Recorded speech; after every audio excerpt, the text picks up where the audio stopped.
I mean, the franchise are many, many types. Even Undertaker can be a franchise business. Wait. Yeah.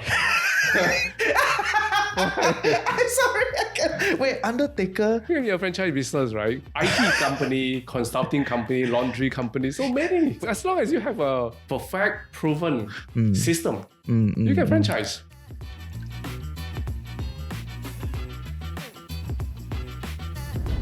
Okay, so very happy to be back in the studio. It's been a long time since I recorded. Once a month I come in to record, and today I have a very interesting and special guest with me, and I found him on LinkedIn, right? So What a weird way. What a weird way. Actually not that weird. You'll be surprised. There are many other people that I found on LinkedIn. I saw their posts. I was like, hey, this guy interesting. Let's talk. And then I will verify and all that. So you want to introduce yourself, let our audience get to know you a little bit better? Yeah, thanks Reggie for inviting. And I actually seldom post anything on LinkedIn, and somehow and this is a good sign. That means you must start. You picked up that thing. I also, in fact, don't know what I shared after so long. I'm in the franchise arena. Has been doing franchising for about 16 years. Starting my own, doing nothing, and then eventually coming to the business of educations. So I'm very passionate about educations, and I'm also a publisher for a book, a national bestseller. That book itself was made into a movie many, many years ago. Serious? I didn't know this. What book? Please drop the name of your book. The book itself is called Appreciating Your Child. That is, Jack Neal actually took the concept from the book and made it into a movie. I'm Not Stupid 2 actually is from that book itself. Yeah, so I have the privilege to translate the book from a Chinese version and make it into a national bestseller within 72 days. National best English book in Straits Times and Kinikuni as well. But that is about 15, 16 years ago when Jack Neal launched their 小孩不笨2 that time. Really? Oh, yeah. Okay. Are you part of 小孩不笨3? No, but they actually spoke to me, but no, I'm not involved at all. They're not picking your brain for the latest parenting. I think they are filming other things. So Okay. Yeah, so recently, about a month ago, I published my second book. It's about paradigm, which means we're helping parents to rethink their parenting. So anyhow, that's what I do in the past, knowing nothing about business, get into the business, get into franchise, and since then I run a number of businesses here and there. Some fly, some don't fly, And that's why we are here to talk about what don't fly. Right? And also talk about what fly, right? I mean, you need to give people the context. Because everybody only talk about what flies, what succeed, what and then they go around peddling all these, frou ideas, right? So sometimes you read Facebook, right? All the good things on the Facebook, right? Yeah. But sometimes after reading a while, you feel a bit miserable. How come everybody's successful and I'm still there, not successful? But these things get the algorithm going lah. It is what it is, right? But that's why we are here to do, the discussion on like what actually works, right? What is franchising? How does it work? And all that jazz, right? And I think he a bit undersell himself, right? You're the vice chairman or the VP of FLA, right? Franchising and Licensing Association of Singapore, right? Which essentially does everything lah. Essentially all the franchise licensing. I remember I go to a few of your events before, just to kind of see what's going on. Franchise and Licensing Association, as in short, it's called FLA. Our job is actually helping company actually to internationalize their business out from Singapore. Also, not the other way around. Not bringing franchising in. Two-way. But a lot of times we want to bring Singapore company out of Singapore. So we do mission trips to different countries. Lately, the last one that we did was to Tokyo, to Japan. So we have a series of other events coming along the way. What is an interesting and up and coming franchise from Singapore going up? I think typically many franchise people are focusing on the F&B. I think everybody will know F&B is a major one going overseas, right? Yes. But in fact, there are many other types of franchising, not just F&B, not just education. I mean, the education world, there are many franchises coming into Singapore and also out of Singapore. There are so many types. So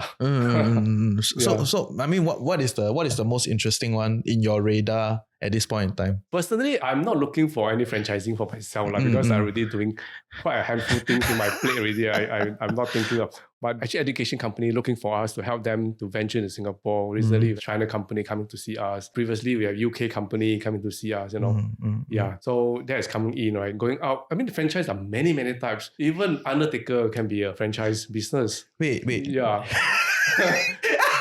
I'm sorry. Wait, undertaker? You can be a franchise business, right? IT company, consulting company, laundry company, so many. As long as you have a perfect, proven system, you can franchise. Okay. Doesn't mean that you can. Everything can be franchised, I would say, as long as you must be proven. Yeah, and actually that's the whole concept of franchising, right? Like someone has done the groundwork, proved that it can work, got to some sort of a scale, write down the manual end to end, correct, and then sell to you, right? And then you repeat it downstream, right? Broadly, that's the idea, right? Correct. Okay. Exactly. Yeah, great. See, that's the end of the show. Yes, thank you very much. Bye. But then who is suited for something like that? Like, who will be very suited to be a franchisee? I think people who want to do something for themselves and not too sure what to do. There is no proven system that you have. For example, like myself, 16 years ago when I come into the business, there's really two ways. One is I do my own. I start my own brand. And that's what a lot of people do, right? Yeah, a lot of people do that. I can start my own brand. I think of a concept, create a menu, create the curriculums, or create my recipe of certain cookbook, and I can go and do my own. Why should I franchise? But then we was actually thinking about it, whether should we franchise or should we just be our own, right? Eventually we choose to go by franchise because we really doesn't know education that much. I come from the IT world, working for a big IT company. What do I know about education? I know nothing about education. But that's the best way to succeed then is to go on franchise. Everything is being provided. I just need to follow the system and it works. But isn't it like, a lot of people's mindset is, but it's very expensive, buy a franchise. You know what I'm saying? Like, okay, you do your own, maybe like 60,000, you can start your rental, everything. But then you do the franchise, like 60,000 is just the upfront fee, right? Excludes every other thing else. And then because it is a big system, then you got to input a lot of other systems right from the start, right? And how would you reply to someone like that? What you say is totally correct. Of course, I'm the financial coconut. You're right to say that you can just take the money and start your own and versus paying this amount of money to a franchisor. But we always must think, what is the opportunity cost? Does it mean that your system, you come out, the thing that you come out, it works? It may not be. And based on some of the research, I would say a lot of companies did not succeed. This is based on research, not coming from me. 30% of the company died after 4 years. Those are that people who come out their own concepts and do their own way. Well, you look at the franchising arena, 95% of them are still in business after 2 years. And 85% of them are still in business after 5 years. So which one have a higher success rate? Okay. I want to double down and clarify that, right? So essentially what you're saying is, if today I become a franchisee, let's say I franchise Subway or like Nanyang Kopi or one of the education brand out there, Kumon or something, right? I not sponsored. I would love for you to sponsor, but so not sponsored, but any one of these brands out there that we see everywhere, if I go down that route of being a franchisee, my success rate within the first 2 years is 95%. It's higher. Okay. Unless you're very familiar in the industry already. If you're not, you're brand new like us in the beginning of 16 years ago, we know nothing, right? And the best way is for us to get a franchise. And systems are proven. One thing, I say proven. If you come out your own thing, doesn't mean that it's proven. You can cook very well of your chicken rice at home, but it may not be proven in the market. You may taste good, your chicken rice, but it may not sell because everybody have a different taste bud, right? Yeah. And so you buy a franchise, there is a reason why people sell a franchise. It's proven, the menu are there, the recipe are there. Basically, a guidebook is there for you to guide yourself through. Now, if not, you create your own guidebook. It take a long time. And opportunity cost can be very high. Yeah. And so in that extent, right, essentially it sounds a little bit like we are a little bit in between like being a business operator and investor type of situation. Is there a way to think about it from a mindset standpoint that, compared to investing in like the markets and property, just rent yielding, right, and trying to make dividends, and doing your own business, right? Where does franchising kind of sit in that spectrum? Do you have to own or operate, or are there many ways about this?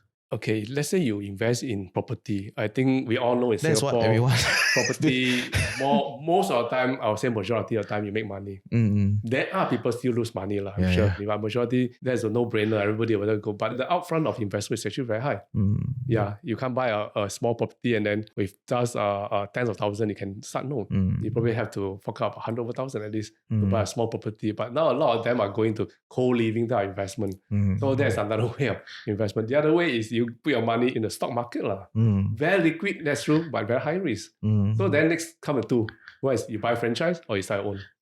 Start our own, definitely, is also very high risk. But starting franchising is a lower risk because you are guided by somebody. But doesn't mean that every franchise can be successful. But you still got to operate, right? As a franchisee, how much bandwidth and personal hands in the business you need to have? Okay, I would say you have to put, just like taking care of a baby, right? You have your own baby. Can you just bypass yourself, let your helper to grow a baby? No, it's actually different. You have to actually do it yourself. You have to dirty your hand, understand the system, go and cook the bread, or go and fry the chicken, or cook your fried rice, whatever, or go and teach. At least you know what is it about. You cannot just depend everything to your staff. But it doesn't mean that you being a franchisee, you have to work your whole life there. No. Once you build to a certain level, you have committed staff, then you can pass on. Yeah, you can pass on to your guys to run the business for you, to operate the business for you. Doesn't mean that 7 days, every day you must be there. Like for us, we has been doing that for so many years. We can go for our holiday ourselves. We do not need to worry because we have a group of committed. The important is you have to build up your people. You train your people, you build your people, take care of people, and then from there, they are committed to you. They're able to help you to grow the business. So we can take a week off, 2 weeks off to go holiday. The business still continue to run.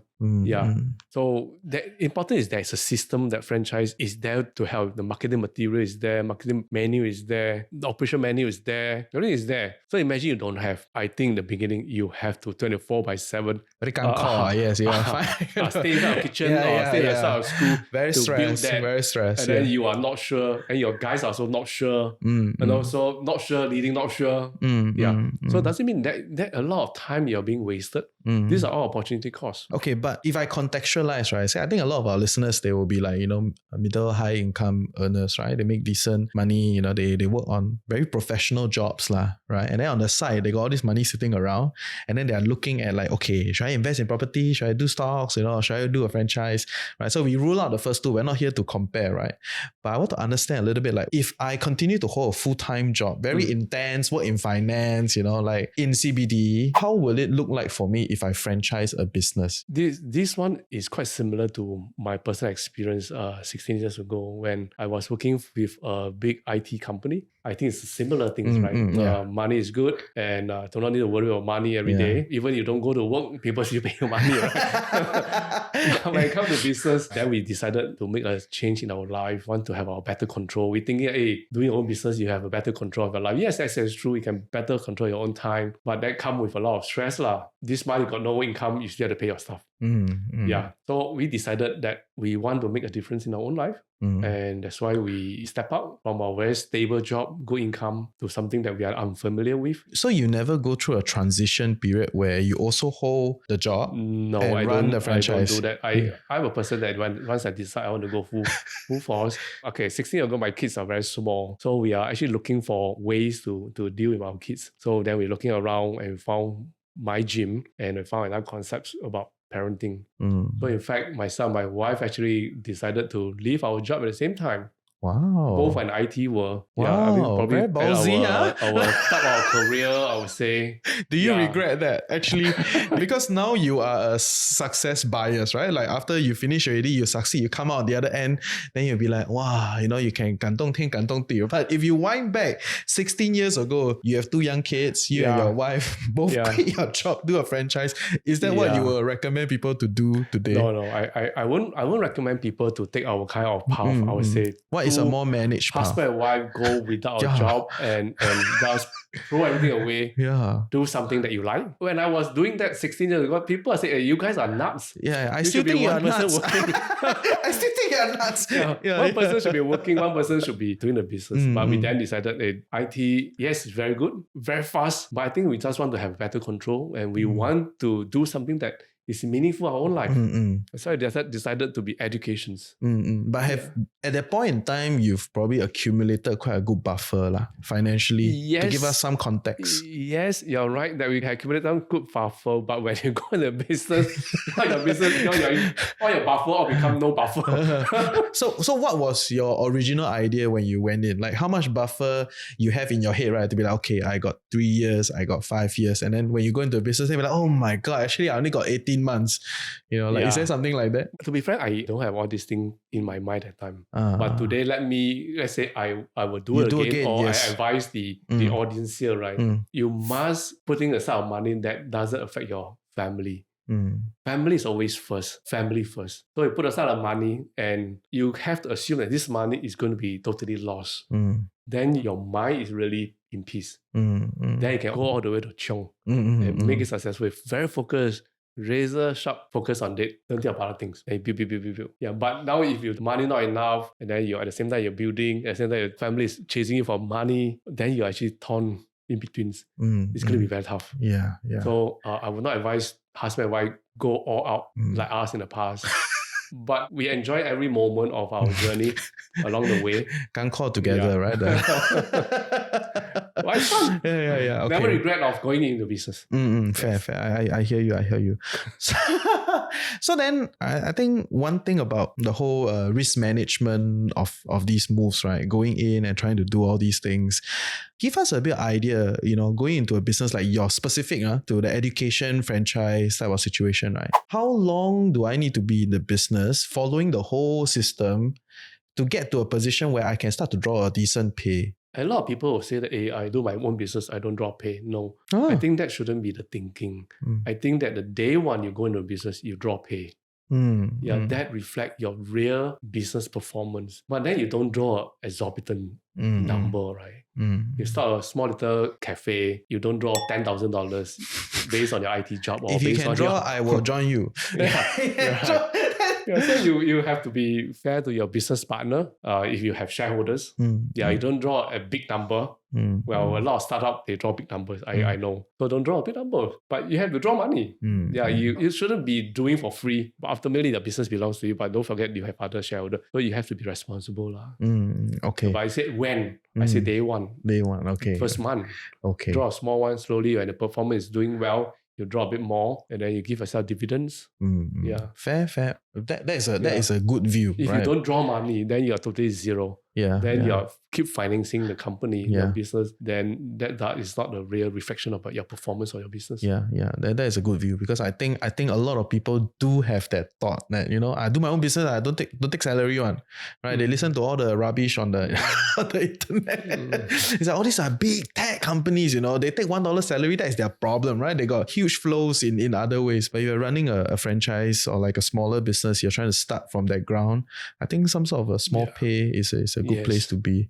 Okay, fair. So then now we talk a little bit about the whole like choosing a franchise, right? Like, how do I go about choosing a franchise? What works for me? I mean, my goal is definitely to succeed, right? If I choose a franchise, how do I think about this? What is the landscape? First is you choose something that you like. Don't follow the wind. And franchise also got a win one.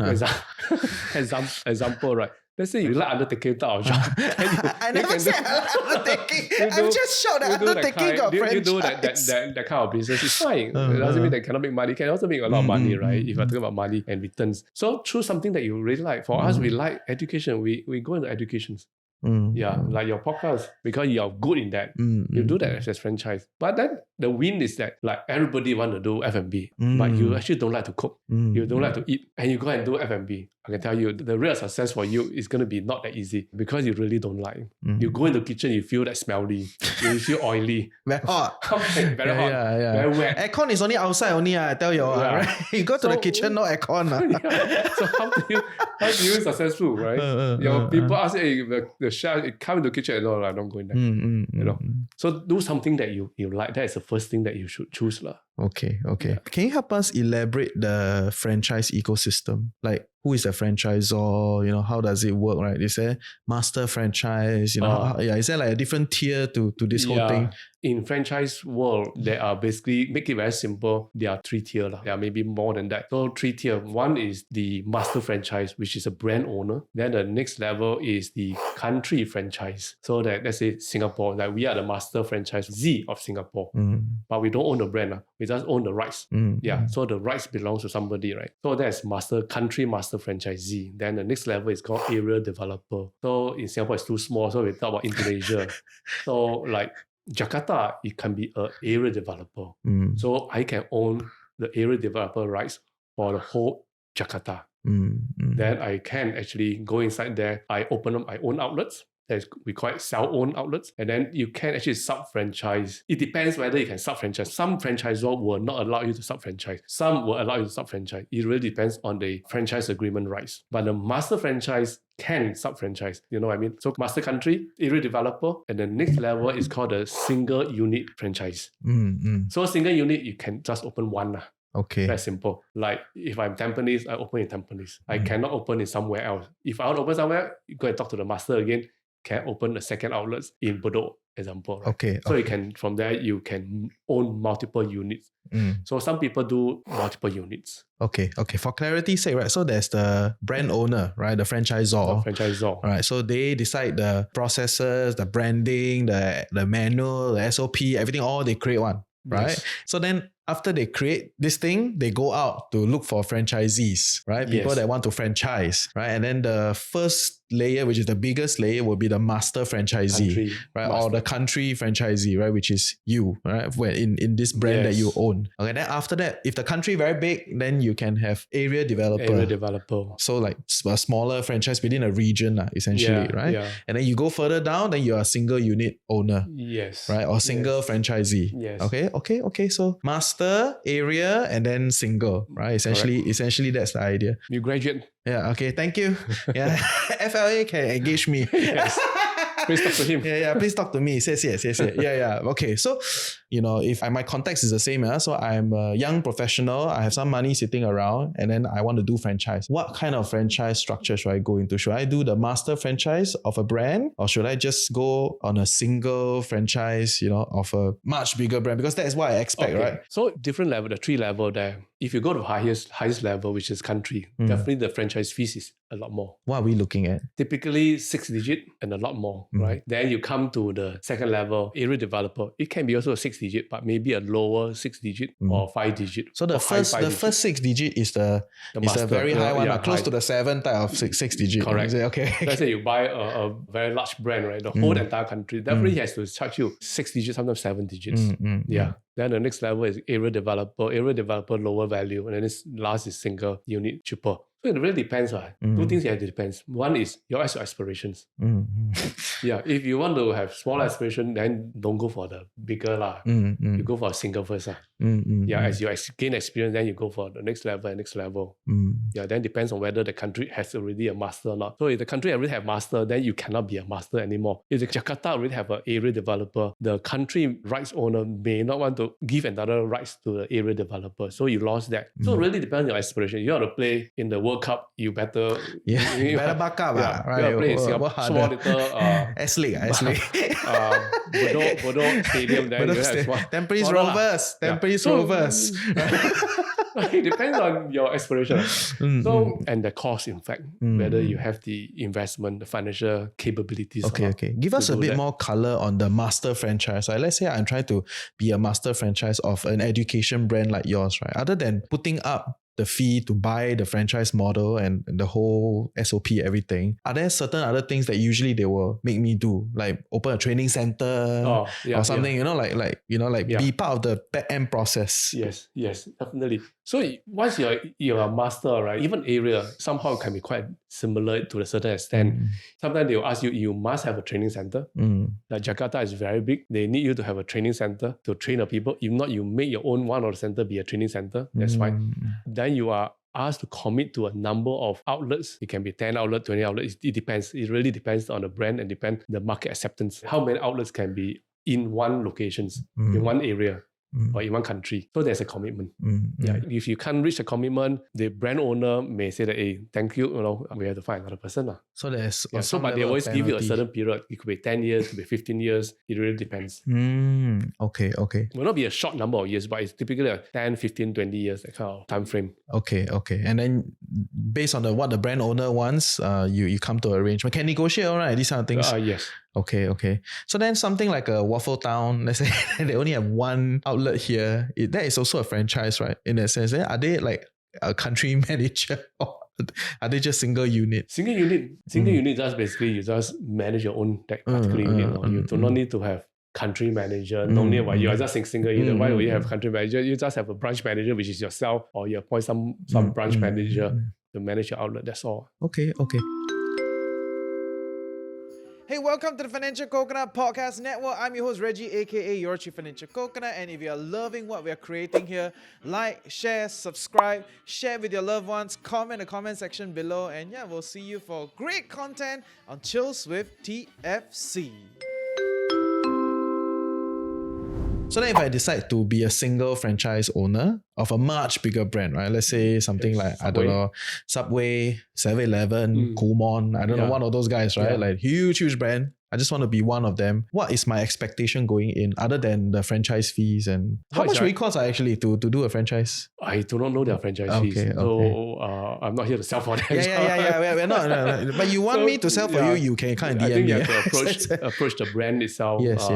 How much are they charging? So your question is what do you expect to do with it? What do I expect to do? I think the first thing they need to expect to do is really to dirty your hand. You cannot be lazy, sit down there and hope that a franchise business will really successful. Doesn't mean that you buy a franchise, you'll be successful. Even I give you a manual of how to repair a phone. Can you really repair the phone? Doesn't mean that you must go and work on it, right? So you have to dirty your hand. Go and familiar the system, follow the system, do exactly what the master tell you to do, follow exactly. If you want to tweak a later part, you can tweak a little, but it's already proven that why you need to go and do a major repair of the system. You go and repair the system, sometimes you get yourself into bigger trouble because you don't follow a system, the master will come, hey, how come you don't follow my system? Yeah. How come everybody give one ham, you give two ham? Right? Yeah, in your McDonald's, you have to have one pickle, but you put 5 pickle. It doesn't allow you to anyhow do, right? Yeah, you hai lang, right?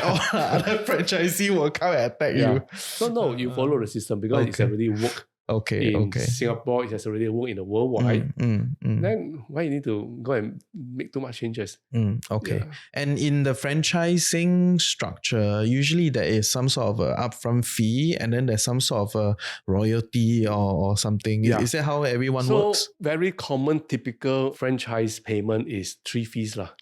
One is really about, you say on a franchise fees. So that's one time you pay outright franchise fees, X dollars. It range between 5 digit or 6 digit, depend different brand. And then there's a royalty fees. You pay a royalty fees, X percentage of a royalty fees. Yeah. So it's on sales. Yeah, on sales. Okay. There are two. Some people will say on sales, X percentage on revenue collected, not on profit. On revenue collected. Or you negotiate for a fixed price, your fixed fees. X $1,000 a month. Okay. And then the next is the marketing fees, because they need to maintain a brand, they need to market the brand, they collect marketing fees from you, but that is a smaller percentage compared to the royalty fees. But on the restaurant, in the F&B side, there's another thing that you need to purchase all the ingredients from them. Supplier. Like you are a bakery or a bread shop, you buy the flour and buy the eggs from them. And they actually can give you a better price. Why do you need to go to NTUC and buy your Sing Song, buy your own? Wait, so they usually get a better price? Or they will get a better price. So they don't mark up and try to make another round? I think they may mark up, but they buy in volumes, right? You buy 10 egg, 20 egg, 100 egg, the guy buy millions of 8,000 eggs, right? So I think they kind of have a better cost and they can pass down the benefits to the franchisee. Okay, fair. And then usually the kind of time frame that we're looking at, is there a time frame for the franchise to essentially make or break? Like, is it like if I'm a single unit person, I sign from you, say I want to open my gym at Ang Mo Kio, right? And if it doesn't work, when will you tell me to, like, cannot work, you should close shop? Or is the rights in me that I can decide when I want to close? Yes. So there are two ways of franchise license being terminated, right? One is you terminate yourself. I want to retire. This is not the business I want to stop. Then you terminate the thing. Yeah. Another way is that the master terminate you because you breach the contract. Because you put 5 pickles. You put 2 pickles, you put 5 pickles. I tell you many times, you still don't do it. Then they ask you, okay, you stop. You're not following my system. They terminate you. So there's really two ways. So when to terminate yourself, it's up to you. When will the master terminate you, it's up to the master. Okay. So one is based on performance, one is whether you follow the system. It's two different things. So do you have a failed experience to share? You know, I'm sure you open many different franchises. So do you have something that you thought it will work and then you go in? Experience I have hear from people, from friends as well, as a franchisee, right? Why did it fail, right? Yeah. The first reason, let's say they fail. One thing is maybe you really choose a franchise that doesn't suit you. You did not do your homework about the master, the brand itself. And there are people who start a franchise business when the processes are not proven, they are not tested for many years. It could be month 1, they start a business. Month 6, they start the franchise. And people are willing to buy the franchise. Because Wait, really? so busy, so good business, they start to buy the business. But the systems are not tested. And menus are not there. Well, the creators, the brand owners are still trying to figure out their role, trying to perfect their own recipe. But then you come, because they are willing to sell, then you buy, and then you fail. You blame the master, why don't there's no support, this and that. So that's one reason why people fail. Second reason is, after you buy a franchise, it doesn't mean that it will sure make money. If you are lazy, you cannot blame the master that the brand is lousy, right? The brand has been there for so many years, has been proven for many countries, for many outlets, but yours failed. Failed because it could be you choose the wrong locations, or you are just not focused. You leave everything to your staff and you don't take care of your staff. Then that fail. That's very normal, right? It's common sense, right? Yeah. So this forms the 15% of franchisee. And another reason could be also the masters walk away from the business. So in what sense? Example, I heard about he started a franchise, he's doing very well. But now he see, China is very good. Boom, their whole focus from Singapore, they switch to China. They put their entire effort in China, and they forgot about Singapore. And that's why they don't take care of the franchisee. The franchisee call the master also don't care, right? And that could be also a reason. So choosing a franchisor who cares is also important. Yeah. I like that you've shared a lot of very good things, for us to have a better, kind of thought around franchising and everything, right? But you said one thing, which is about doing your homework, right? And I always like to ask people, right? When you tell me do my homework, do my research, right? You must tell me what to homework, what to read out upon, what to look out for, in deciding a master franchise. Yeah, other than my own interest. So I check my interest already. I want to run an education brand. Okay. Right. Then I go in. What homework should I do? Okay, check a few things. Research about the brand. Go and try the programs yourself. You buy an education, you go and try the program yourself. Let's say, for example, you buy a tuition brand. Bring your kids there to try it. Yeah, talk to the people there. Don't let your kids take a break. Really, don't. So right? Kids also must participate in your franchise. Correct. Yeah. So try it yourself. You like the restaurant brand, go and try the brands. Try the food, whether it's good or not. Talk to the staff there, feel about the customer service, this and that. So you feel the system, whether, and then, now Google has so many, right? You can read about the reviews. These are homework that you need to do. Once you anchor into one brand already, then try to understand the person who behind it running the show. You can ask around. The next step is about negotiating about the fees. Wait, we try to I want to ask you a little bit about like finding about the master franchise or the person behind the scene, right? What do you look out for? Because different people will look out for different, it's not a one size fit all, but when you decide to work with this brand, what do you look out for? I think one thing is the chemistry between. This is like a marriage, So you want to marry a guy. So elevated. You talk to the owner already, or you talk to the franchise manager. Normally, a lot of times you talk to the franchise manager. If the brands are big, sometimes somehow might not be able to reach the owner of the brand. The franchise. Then you understand the philosophy of the company, the way that they deal with things, same as you or not, aligned with you or not. The mission, is it aligned with you or not? And if it doesn't align, then it's a tail sign that you shouldn't go with that business. There are many other brands in the market. Why do you need to stick with the brand, right? Yeah. Okay. So it does sound like there's a shopping process. Yes. Right. How long do you think people should shop for? There's no. You can start today, slowly 3-5 years later, then you do a franchise. It's really up to you. For us, we start very fast lah. Yeah, I know lah. Both quit lah, go into the business. We decide about half a year, but the locations is hard to come by. We took a year to find the right location. So it really depends on the economy. Like today, you find a location is very easy. There's many empty lots. Outside renovating everywhere. Yes.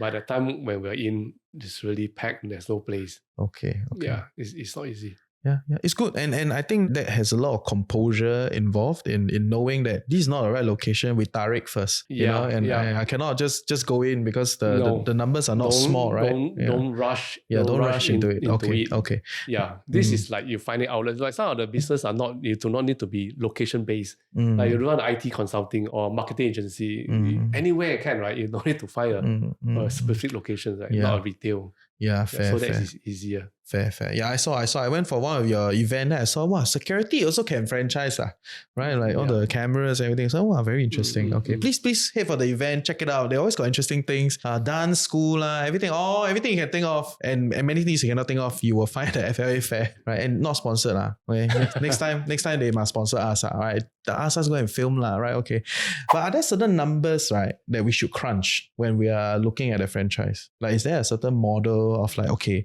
I take out 100,000 upfront fee plus another 100,000 capital to like set up the thing, and then how should I think about it? Are there certain numbers that I have to crunch before deciding that this is the franchise? Other than feel, I like it, I like the people, are there numbers? So now no more feeling, right? So you're about not about feeling anymore. You're about the physical technicalities. Yes.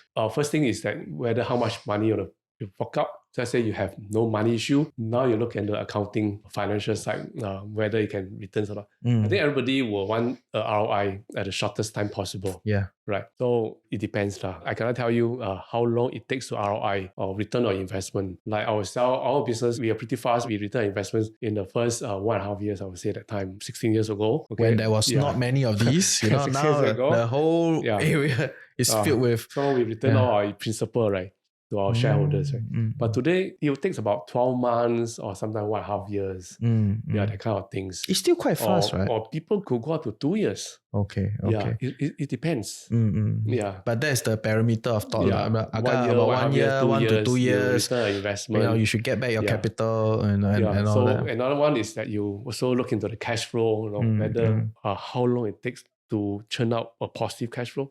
If you churn out positive cash flow, then you can contribute to your principal return, right? Yes. If you are negative, then you cannot lah. Yeah. So again, different business has different cash flow, turn positive. It has to do your homework. Will the franchisor guarantee or pledge something like we estimate, or is there like some sort of model estimation? No franchisor will guarantee you a business. Say like 6 months we will turn around. They will not. Okay. They will not guarantee you. So then, from your experience, because it really depends. So many. There are many factors. Right? Yes. Many market things. Conditions. You are the main factors. The person running a business is the main factors. Yeah. Okay. So then estimate how long, if I on average if I do a franchise rather than start my own business, how long is my negative burn, right, before the cash flow start to turn positive? Because that should be factored into my run rate, right? If I think about it. Yeah. Different business, different again. Right? Just use yours is okay.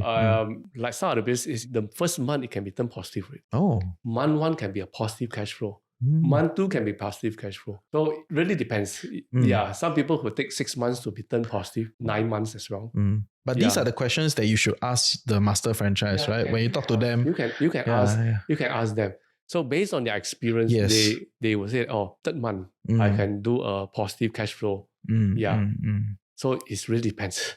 Okay. Yeah. There's no fixed. Of course, there's no fixed. It's more of like giving our audience a frame of thought around like what you should ask, what you should think about, and all that. But doesn't mean that business can do a third month positive cash flow, it will be succeful again. No, it doesn't mean that way, right? Maybe a 6 month not positive again. Lockdown. So you don't know, right? Sometimes could be people who 6 months turn positive, but after that you fly.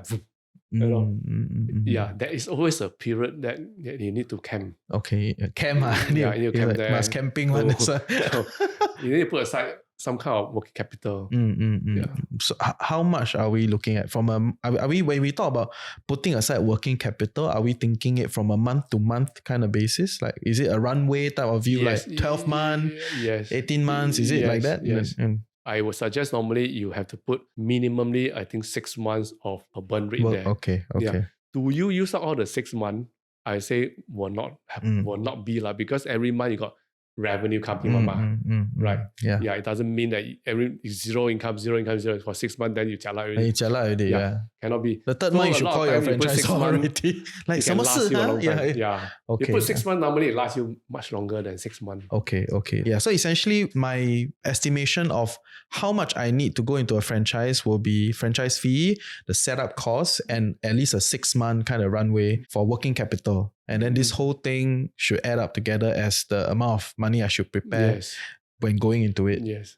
Okay. Yeah. Okay. You open a restaurant or open a education, it's a different outlay. Of course. Because you build a restaurant, you whole entire renovation. The exhaust is 50,000. Everything. You run an education tuition center, it's just rooms and rooms, right? Restaurant is different. You have to buy all the machines. So the upfront investment is totally a different animals. Fair. Very, very interesting. So when it comes to franchise and licensing, there's always newer and newer interesting models out there, right? There's people always innovate. What is the latest, most interesting things that you personally think is like, 这个蛮 interesting 的? Because maybe in this part, I see a lot, right? So I don't really feel that there's really many, many new things. But last time, I cannot think of the previous few years ago is the laundry shops. Like a lot of shop houses, they convert the whole entire shop and put a lot of washing machines there. And then there was like a new things that time. That's many years already. Lately, I don't see any very new things that I notice. Nothing catches your eyes. Yeah, then a lot of pao cha, many pao cha. Yeah, pao cha. Yeah, it's like pao cha never ends. It's like the third cycle already. First was the sweet talk cycle, right? And then the koi gong cha cycle, and then now there's a whole new. I don't know. Oh, so many. Oh my god, enough. The pao cha is quite crazy. Yeah. What is your take on chasing trends? Because I remember in the opening of the show, you talk a little bit about franchise also got trends. People will chase trends. What's your take on chasing trends? I think don't chase the trends. Do what you are passionate about. Do the industry that you like the most. Because today a trend, tomorrow it may change. Yeah. You have to really do a homework. Like our My Gym brand has been in the world for coming to 40 years. Very long and keep multiplying. Today, My Gym already send about 600 outlets in many, many different countries. So it keep growing that way. If you chase a trend, brand new, the trend can just come and go. As you mentioned just now, right? It can come and go. Then you are just one of them hanging there. Yeah. You have to really have some wisdom about it. Yeah, of course. And I think that's the whole idea of franchising, right? You're trying to increase your success rate. You better go and find one that has been there, proven, has been around for a long time. And I think doesn't mean that you have to be a long time. At least have some period of history in the past. Don't go for the overnight brand, today, then after that you go and franchise them. I know, I've seen some of those. Yes. Like like that 6 months can start already, right? So I would say in the past, I started a brand in less than 6 months. That's like 16 years ago, and I was doing My Gym, and then I opened another brand, a kids club. So I run a very big kids club, and in the market, it's only 3 big brands, myself and then 2 other brands. In short of 6 months only, I have China investors come to us. Eric, can I franchise your brand? And then being a new person in the past, I said, sorry, it doesn't know franchise. I don't know how to franchise. No, we are just so new. 6 months already. We don't even have operation menu.